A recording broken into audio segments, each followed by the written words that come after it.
আজ 25শে বৈশাখের পুণ্যলগ্নে উপস্থিত সকলকে আমার শ্রদ্ধা জানাই। আমাদের সকলের প্রাণের ঠাকুর রবি ঠাকুরের আজ 163 বছর জন্ম জয়ন্তীতে ওনারই লেখা গান কবিতার মাধ্যমে আমরা ওনাকে শ্রদ্ধা জানাবো। তাই একটা ছোট্ট অনুষ্ঠানের আয়োজন করা হয়েছে। তার আগে বিশেষ কিছু কথা আমি বলতে চাই।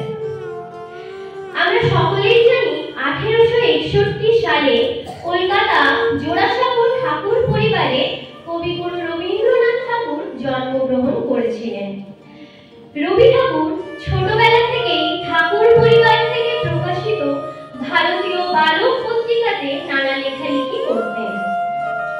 ছেলেবেলা, শিশু, সহজ পাঠ, নানা গল্পের বই, কবিতার বই আমরা ভীষণভাবে ভালোবাসি। আমাদের কাছে এখনো তা ভীষণভাবে প্রিয়।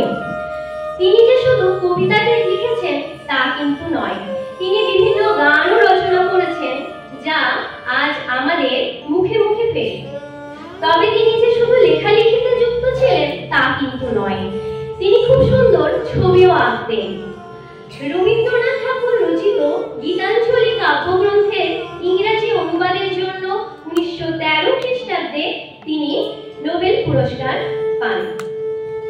আমরা সকলে জানি ঈশ্বরচন্দ্র বিদ্যাসাগর রচনা করেছিলেন বর্ণ পরিচয়, যার সাহায্যে আমরা অ, আ, ক, খ প্রভৃতি বর্ণের সাথে পরিচয় লাভ করতে পারি। ঠিক সেরকম রবীন্দ্রনাথ ঠাকুর রচনা করেছিলেন ছোটদের সহজ পাঠ, যার সাহায্যে আমরা অক্ষরগুলিকে আরো সুন্দরভাবে মজার ছলে ছন্দের তালে তালে শিখতে পেরেছি। কবিগুরু রবীন্দ্রনাথ ঠাকুর নানা গান লিখেছেন তা তো আমাদের জানা, কিন্তু আমাদের দেশের জাতীয় সঙ্গীত জনগণ মন অধিনায়ক জয় হে তারই লেখা। এছাড়া এটাও ঠিক, আমাদের প্রতিবেশী দেশ বাংলাদেশের জাতীয় সঙ্গীত আমার সোনার বাংলা আমি তোমায় ভালোবাসি কবিগুরুরই লেখা।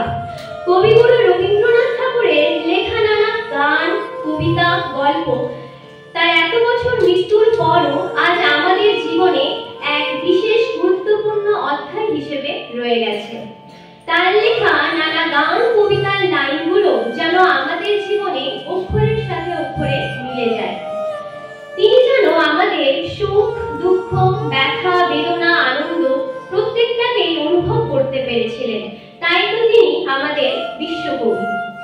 এই বলেই আমি আমার বক্তব্য শেষ করছি। তার আগে একটা ছোট্ট রবীন্দ্রনাথ ঠাকুরের জন্মদিন উপলক্ষে আবৃত্তি করতে চাই। জন্মদিন জন্মদিন, আজ ঠাকুরের জন্মদিন। আমি বললাম কি মজা, পায়েস হবে তবে? মা হাসলেন, না তো বাবা, গান দিয়ে আজ প্রাণের ঠাকুর ছবে। আমি যখন একলা থাকি কই? দাদা এনেছে রবি ঠাকুর সহজ পাঠের বই। মায়ের কণ্ঠে বসেন ঠাকুর সুরের মায়া জালে। আমি বললাম কি মজা, ঠাকুর মানে ছুটি? বাবা হাসেন, ঠাকুর মানে মনের মধ্যে আনন্দ লুটোপুটি। আমি যখন একলা থাকি কই? রবি ঠাকুর বুকে থাকেন সহজ পাঠের বই। নমস্কার।